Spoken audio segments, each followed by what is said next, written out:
Jacques Prévert a dit « Même si le bonheur t'oublie un peu, ne l'oublie jamais tout à fait. Je suis venu et j'ai vu. »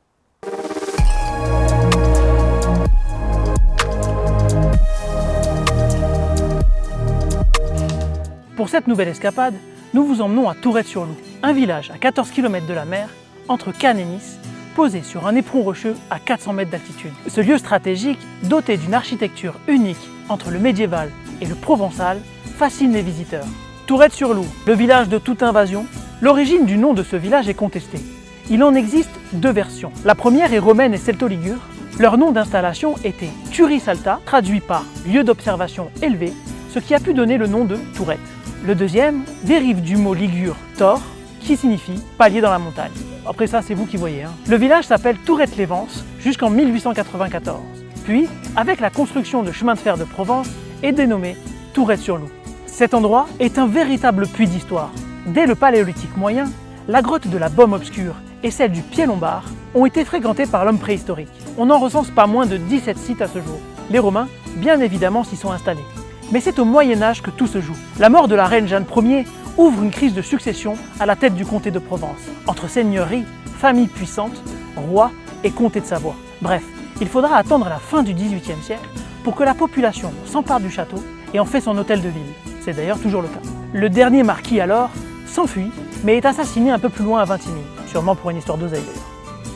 Mais alors Tourette-sur-Loup, est-ce le village de toutes les invasions?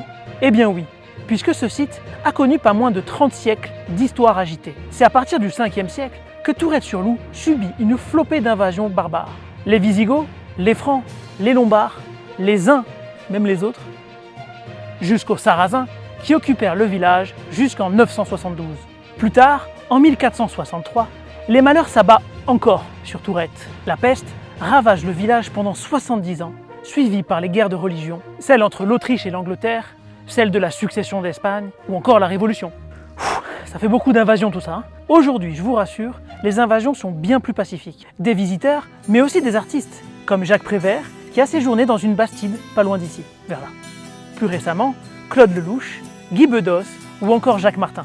Vous retrouverez dans ce village, réputé pour être la capitale de la Violette, des maisons qui sont construites avec le calcaire d'autrefois et qui font office de rempart, témoignant de ces nombreuses invasions.